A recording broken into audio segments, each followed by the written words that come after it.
So here's this guy that does not want to take God's message.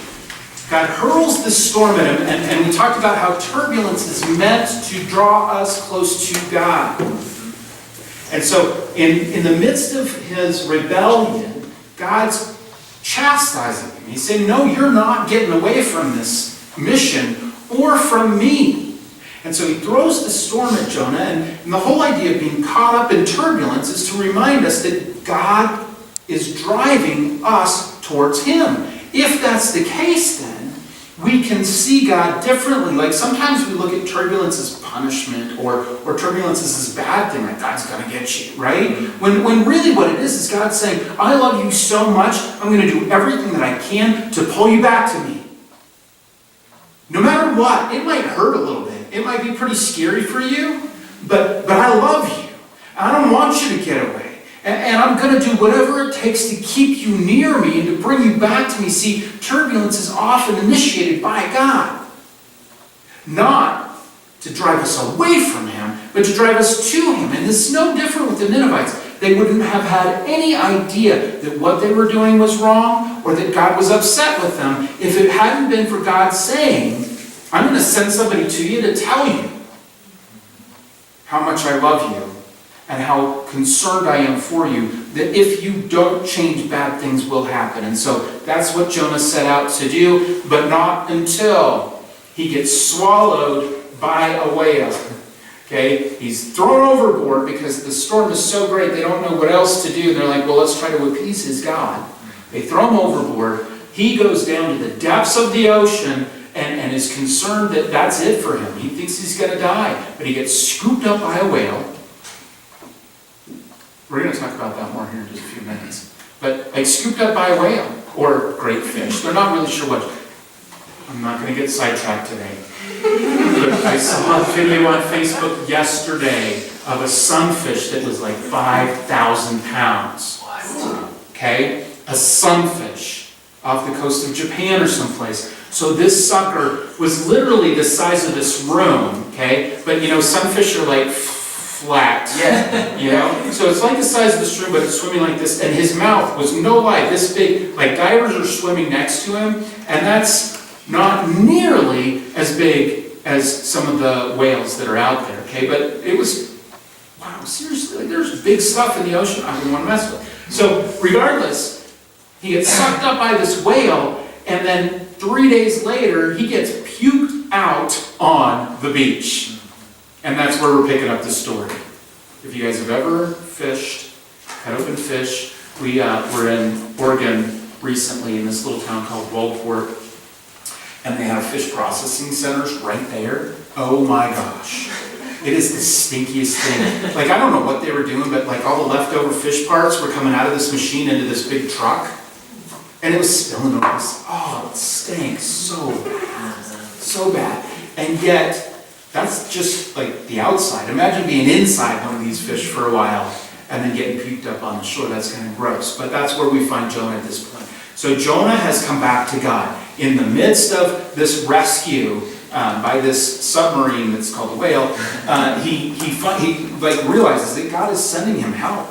And that God is hearing his pleas and his cries for help. And this is how he does it. So he picks him out on the sideline. And it's almost as if God goes, okay, restart. Because Jonah chapter 1 opens with God saying, Jonah, here's what I'm going to have you do. And Jonah chapter 3 starts out identically. This is what it says. Verse 1, then the word of the Lord came to Jonah a second time. Just for a second, remember that this is how God deals with his people. He doesn't throw them out. He doesn't give up on them. He uses them again and again and again. You don't get discarded even when you're disobedient. You don't get discarded even when you're disobedient. Because God's love, man, it goes right through all of that. Same word of the Lord comes to Jonah a second time, and this is what he says. He says, go to the great city of Nineveh and proclaim to it the message I give you. Again, a reminder of who the Ninevites are. The meanest people you could find on the planet. They were the most violent, they had the least amount of pity for the enemies, and they were known for their atrocities. They were known for it. So this group of people is not like, hey guys, how's it going? It's like, oh, I don't want to go. I mean, I understand why Jonah ran from Nineveh. I understand, because they weren't going to treat him nicely. This city is huge. There's about 1 million people in it. It's got this great big wall that goes all the way around the city. It's 50 feet tall and 100 feet wide. It's well fortified, it's well protected, and he's not going to be received well there because of how he knows them to be. But, same message from God. Go to Nineveh and proclaim to it the message I give you. The difference between chapter 1 and chapter 3 is this verse right here. This time, verse 3 says, Jonah obeyed the word of the Lord and went to Nineveh. The first time the turbulence was caused in Jonah's life by rebellion. But let me explain to you, this is no less of a turbulent time for him.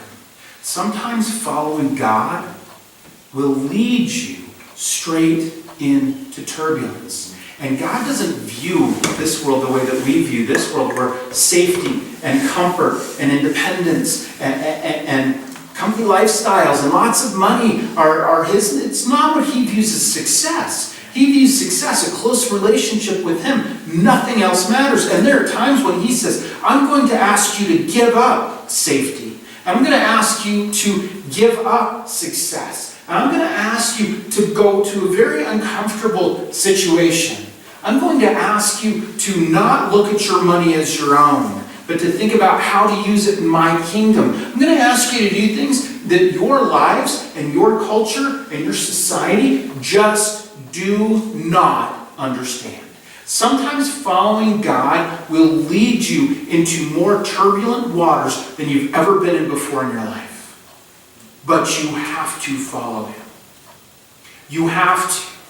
Because no matter what, you would rather be in the turbulence with God seeing you through it than God hurling turbulence at you to draw you back to Him. There's a big difference between the two. God with you, God coming after you. Okay? It's better to be with Him than Him. Trust me. Trust me. Trust me. I've been there. Guys, following Jesus does not lead to comfort or security or safety by this world's standards, but it leads to a richness and a peace that goes so beyond anything that you've ever experienced before. It is worth every moment, every risk, every cent. It's worth it.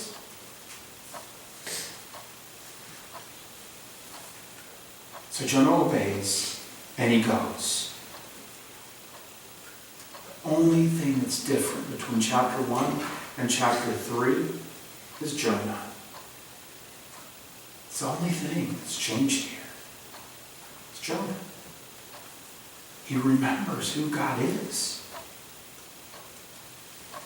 He sees God working in his life, and he's like, man, I have to go. Whether I want to or not, I have to go, and I'm going to trust God in this. This attitude issue that Jonah has kind of follows him along, and we're going to look at that next week. But this week we're going to kind of stick in chapter 3, okay?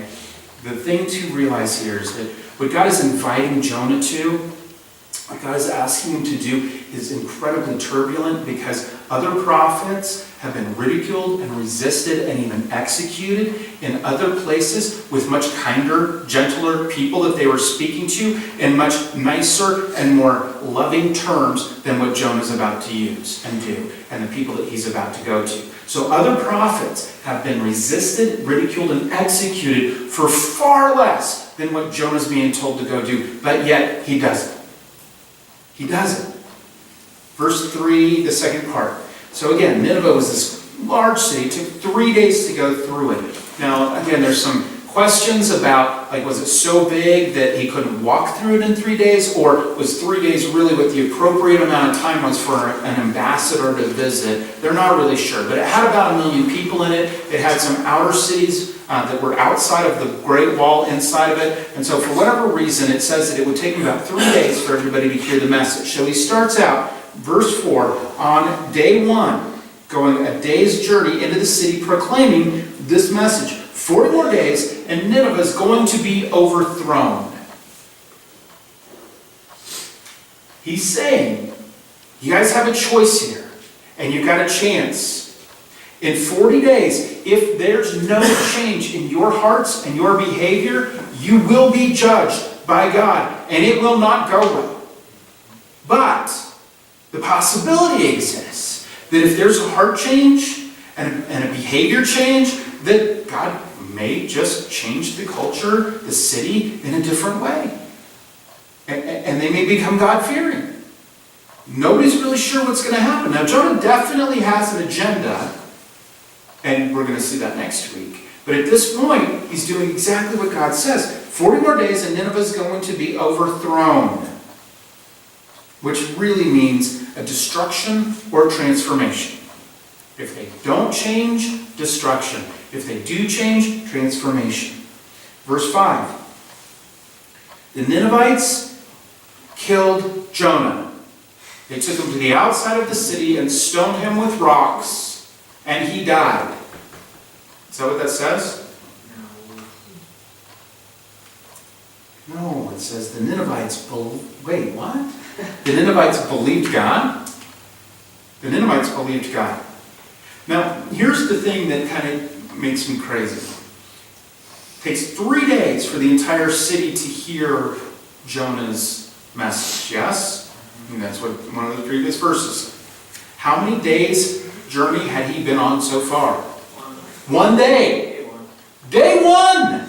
And the Ninevites, it doesn't say a few of them, it says the Ninevites believed God.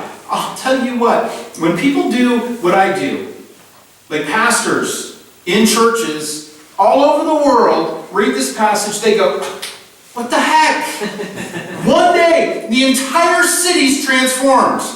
1 day, the entire city believes God. Like we spend our lifetimes hoping that we can gather a few people together that will believe God. And beyond that, hoping that a few of them will actually change the way that they live their lives forever. Okay? That's like, and here, Jonah, who didn't want to go, okay, doesn't want to teach these people about God. He's got no interest in this at all. He thinks they're them, and he's better, right? And he preaches 1 day, and the entire city's transformed, so much so that the rest of the verse says they proclaimed a fast. Have you ever fasted? Not for a blood test, okay? But because you're calling out to God, going, God, I need your help in this situation, and you don't eat. I've done it a couple of times. I'm not very good at it, I'm to be honest with you. Don't miss many meals. But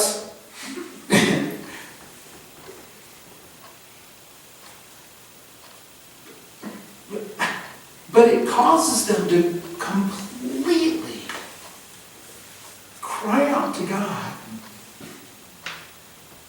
It's not something that you do lightheartedly. It's something that you do because you're looking for God to answer something. A fast was proclaimed.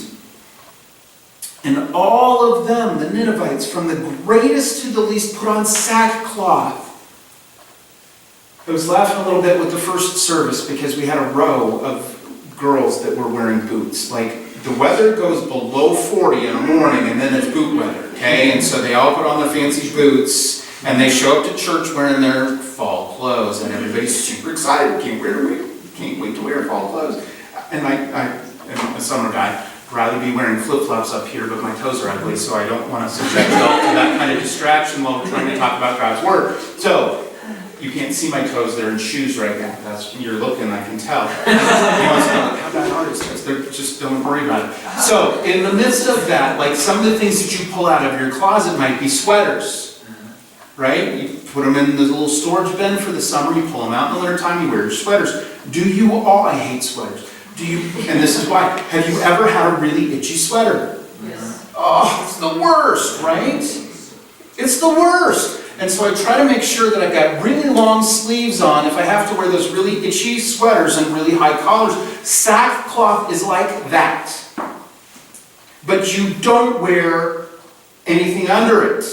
So your body is exposed to the itchy fibers and just makes your skin crawl all day long. So you're not eating and you're not drinking and you're calling out to God in prayer. You're wearing something that reminds you how miserable you really are without Him. That's the point. If you've ever seen The Big Bang Theory where Leonard has to wear the sweater around for a couple of days, it's hilarious. Okay?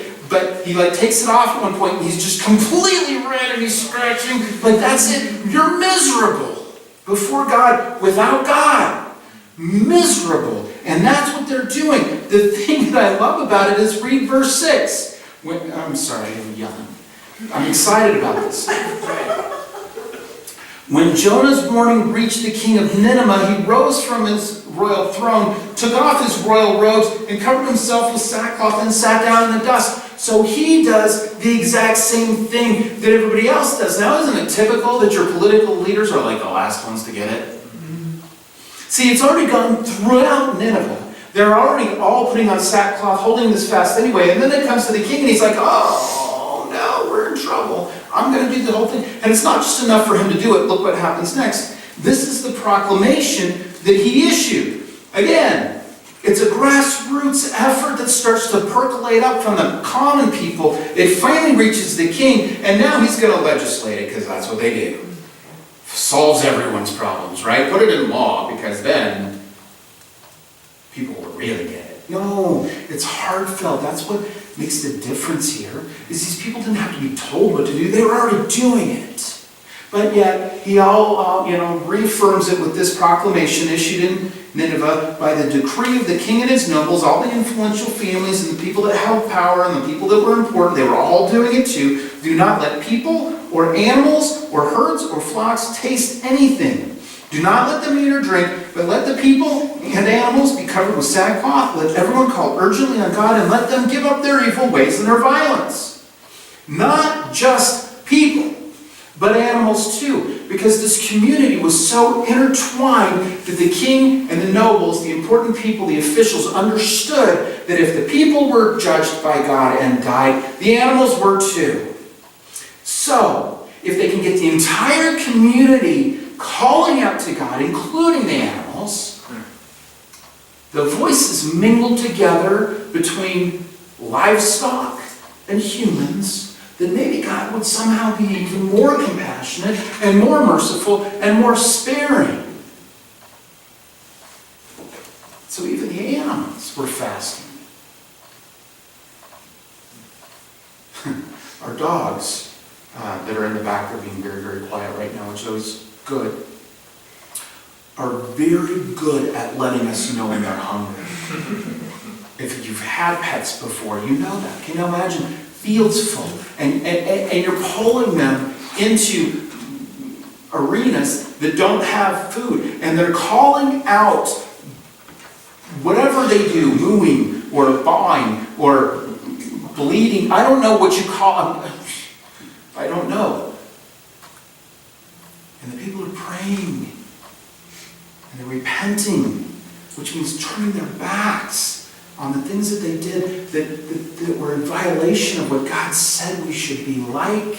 Stop being violent. Stop being evil. It says at the end of verse 8, call urgently on God to give up your evil ways and your violence. That's what repentance is. It's just a turnaround. The moment you recognize that something is in opposition to God's will or God's ways, you stop it.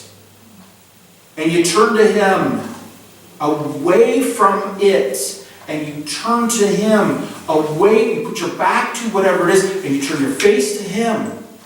That's what it means to repent. That's what God's asking us to do. Is it hard? Sometimes it's hard, but I'm telling you, God is so much better than anything that you're dealing with in terms of sin in your life. He's better than that. He has something better for you. Turn from it. Now, love verse 9. This is still the king in his proclamation, okay? Putting it out before all of the people. And here's what he says. And then I'm certain that God will change his mind and forgive us. Is that what it says? Just trying to see if you guys are tracking with me this morning, or if you're thinking about the game.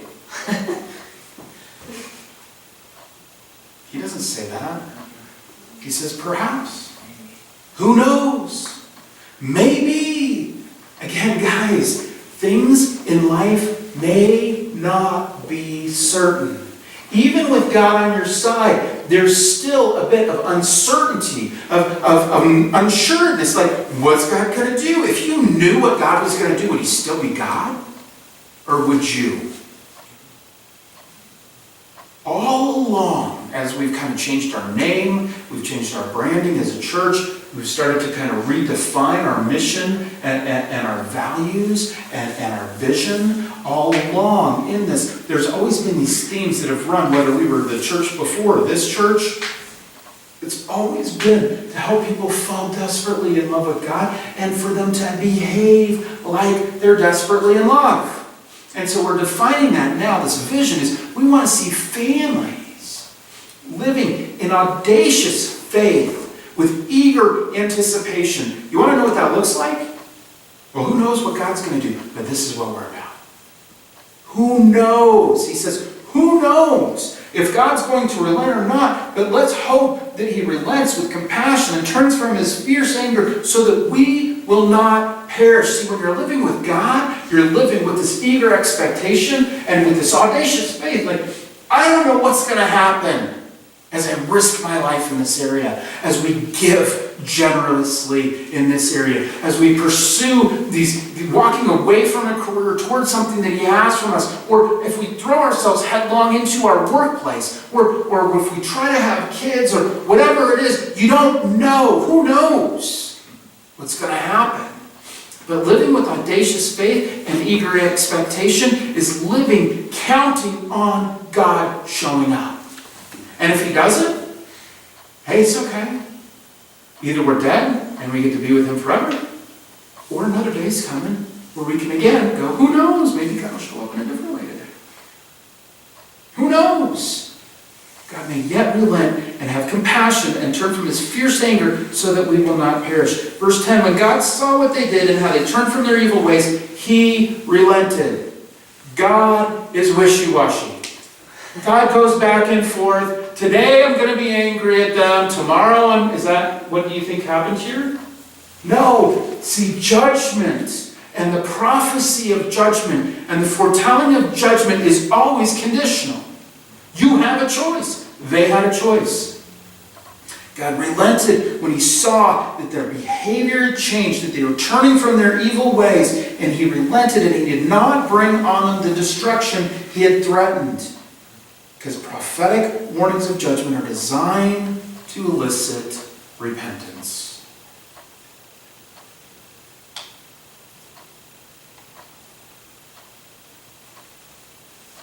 They're always initiated by God, but they're designed to draw us back to God. We walk around saying things like, well, judgment is a bad word, and sometimes, listen, it is. But sometimes it's a good word. If it turns us back to God who loves us, it's a good word. What can we walk away from these verses with Jonah to kind of help us walk out into the communities that we live with, learning and living out these ways like he was supposed to be all along? Well, there's a couple of things that I want you to see. One, Jonah, his whole mission, this whole book is written because God's trying to reveal to the Ninevites who he is. So like Jonah's life mission, I mean, we get to see the personal stuff that he's dealing with too, and his attitude and behavior, and we're done. But God's saying, go. So if that's what Jonah's mission is, we who are God followers should have a similar mission. Like, our lives should be about bringing the gospel to bear to people that are in turbulent places in their life. in turbulent times. This whole book is written to help us know that to be on mission means to bring God's love to bear in people's lives. That's what it's about. That's what it's about. With big, bold strokes, it shows God's love and mercy and compassion for the lost. And again, it's under this guise, this whole painted idea of judgment, right? But God is saying, I want to give you another chance. I want to give you another chance. I want to give you another chance. I want to give you another chance. They don't even know who this God is. And yet he says, you guys matter. Even in the midst of all the crazy stuff and the horrible things you're doing. And so I'm going to send a messenger to you to tell you, I'm giving you another chance. You got 40 days. It happens in, sounds like, less than 3. Certainly started on day 1. Judgment's designed to bring repentance, and judgment is conditional, depending on us. God does not want to judge. He wants to show mercy and compassion and love. That's what he wants to do. But anytime sin gets in the way, and what is sin? Sin is a nature that you're born with, that you can't escape, because it was part of God's creation. It was perfect, and then Adam and Eve let sin come into the world, and everybody that was born since has been born with sin. So there's a big problem just in our nature alone. There's another problem that we continue to act in accordance with that nature. And so what we call sins today are anything that disrupts our attention from God, keeps us from living like God, or treating other people less than God would treat them. That's sin. And anything that falls in those categories is considered something that can keep you separated from God. But the good news, folks, is we don't need Jonah. Because Jonah came and taught a message that didn't last forever, because Nineveh turned back to their ways and eventually was judged by God 150 years later. But we have Jesus, who walked on the earth to live the perfect life without sin that you and I cannot possibly live. He faced the same temptations that you and I face, but he acted on them differently than we did. We give in to him, he didn't. He lived the perfect life. The life that God could look at and say, yeah, good job. You can't live that life because we're not capable of it. Only he was. And then he says to us, hey, I'd love to switch my life for yours so that you can have a relationship with the Father, with God, the way that I do. I'll take all of that stuff, all of the big sin and all the little sins that you do, I'll take that. You have my life. Wow. See, God goes, you guys are in trouble. Without me, you're in trouble. I can't let you live this way. I'm going to offer you help and hope. I'm going to set, that is the gospel, guys, is that Jesus came for you. And then our job is to accept it, knowing that he's going to forgive us and help us live better lives. That's it. And once we've done that, then our job becomes living like Jesus would live. Living like Jesus would live, with love and mercy and compassion, and recognizing that people are in turbulent times and are facing things beyond what we can imagine. And the greatest turbulence that they face is one day they will die and face judgment. And their question will be, who did you say that my son is?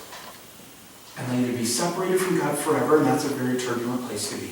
Or they'll be with God forever and forgiven for everything and not judged. Okay. So what does that mean for us today? How did this guy walk into Nineveh and suddenly everybody changes their mind about what they've been doing and what gods they were serving and decides to serve the one true God? Let me share with you something that I learned. I'd heard about this a long time ago. Can't substantiate the claims, but I found some stuff as I was studying this chapter that might help identify why Nineveh was so quick to turn to God. Okay, in 1891, there's this historical account of a man who survived being swallowed by a whale.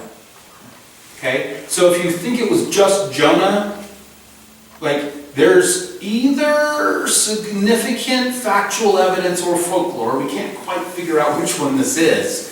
But there's definitely a story out there that goes something like this. James Bartley was a whaler, and he's on these whaling vessels. Has anybody ever seen the movie, Moby Dick. No, it's the new one. In the Heart of the Sea. Has anybody watched that? I think it's on Netflix. I think I watched it on Netflix. But it's basically the story of Moby Dick and how the writer comes across the guy that used to be on the boat, then they encounter this big whale.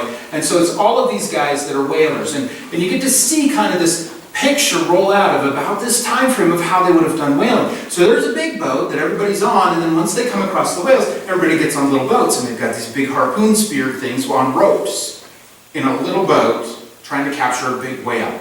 Hello. Stupid.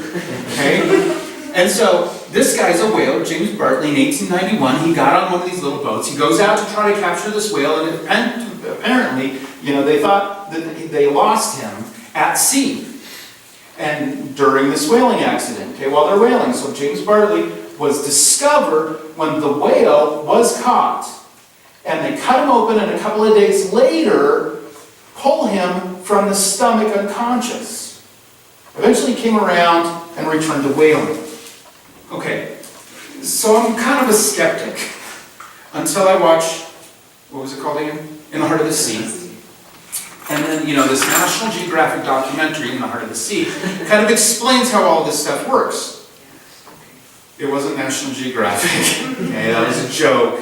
It's fictitious. But there's actually this one part, because whale oil, I guess, was the big thing, right?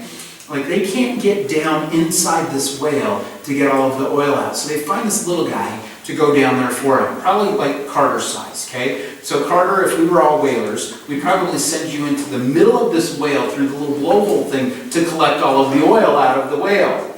It was gross. You wouldn't want to do that, would you? No, I don't blame you. I wouldn't want to do it either. But they show the picture. He's kind of like moving around in this whale and getting all the stuff out, right? He's got his little lamp so he can see. And so, just to be clear, it's possible to fit a human in a whale. But what's interesting about this story is they're cutting this whale open and pull this guy out. They're like, "Hey, James, what you been doing?" He's like, "Well, I'm glad you guys found me, right?" He's unconscious, but he's alive. And here's what it says. A significant aspect of the account is that for the rest of his life, he was strangely bleached because of the gastric acid inside the whale's stomach and the temperatures. So it's kind of like, simmer at 350 for 2 days, and you'll come out with the white guy. All right? I mean, he's bleached. He's albino-like at this point, okay? And so, sure enough, in this region, people have darker skin colors. So he walks into the middle of town, and there's this super white guy coming in, and they're like, "What happened to you?" I mean, right? Like, wouldn't that be one of your first questions? And he's like, "Let me tell you. Listen, what happened to you? Let me tell you. God said I'm supposed to come and share with you guys about His great love for you and how He's worried that if you don't change your behavior, you will die. And I didn't want to come. And so I got on a boat heading the other direction, and God hurled a storm at me. And I was caught up in the storm. We all thought we were going to die, so throw me overboard. And the sailors didn't want to, but they did. And then, when I'm just about to die, in the bottom of the sea, God sends a whale, and he swallows me up, and I'm in there for I don't know how long because I didn't have a calendar and my iPhone wasn't working, and he spits me out on the coastline, and I'm like, "Okay, God, I'll go tell him." And so that's why I'm here. Because God has a plan for you. God doesn't want to judge you, but He's going to. If you guys don't change, something big's going to happen. And my point to you is, have you encountered God that way? Have you been changed by God so much that people go, "What happened to you? What happened to you?" Because I knew the person that you used to be. Now, it's easier for me than some of you others because you led pretty good lives. But when I run into my college friends, they go, "Dude, what happened to you?" Because this was not what any of them expected from me. And it wasn't what I expected from me either. Because I was pretty much like Jonah, running away from God. No, God, I got a better plan for my life than you. He's like, oh, watch this. What happened to you? It doesn't matter what your past looks like, whether it was good or bad. I'm telling you, you, regardless of where you are in your life, have been changed by Him when you put your faith in Him. You're no longer the same person that used to be alive. You've been freed. You've been released. You've been not judged. When you put your faith in God, He says, I love you forever. And all that other stuff is in the past. You no longer have to worry about standing in front of Him going, well, I gave $5 to the bell ringer out front of the grocery store, and I helped rescue my friend's cat. And once in a while I would pick up the old lady neighbor's mail and take it up to her front door so she didn't have to walk out there. Once in a while I would even scrape the snow off of my neighbor's sidewalk. Those aren't going to save you. Only Jesus will. And the moment you put your faith in Him, all of that other stuff is gone forever. Because He says, I'll separate it from the east, as far as the east is from the west, because I have a plan and a purpose and a love for you that supersedes all of that if you will respond. And when you respond, the judgment is gone. So I'm telling you, what happened to you? You've been freed. You've been freed. You have been freed the moment you put your faith in Christ. And you can walk through life with this message, this story that's unfolding. Are you perfect? Heck, no, you're not perfect. You have a long way to go. But God is with you, and He's helping you, and He's changing you from the inside out. And it's all part of your story that's unfolding that you can say, well, what happened to me? Let me tell you. And that's my hope for us as a church. We take away from chapter 3. What happened to us? God loved us. And He did everything that He could to have a relationship with us. And all we had to do was respond. And maybe you're here today and you've never once responded to God's love for you. I'm telling you, I hope you do. Because there's so much freedom in it that when you don't respond to it, we know. He says there's judgment in it. And He might give you a few more years because He's patient. He might give you a lot more years because He's patient. And I'm telling you, I ran from Him for a long, long time. But I'm so glad that I was overcome by God's love. My life's never been the same. The rest of us have a gospel message to share, whether it's at home, at work, in the car, the grocery store, at Cava Coffee, even at Starbucks. Right? We might be the only hope that people have. It's our job to share His love with them, no matter what they believe or look like or worship or anything. We can be the gospel hope. And some people might not ever know God any other way. So let's be that this week. Let's pray. Lord, we are grateful to you.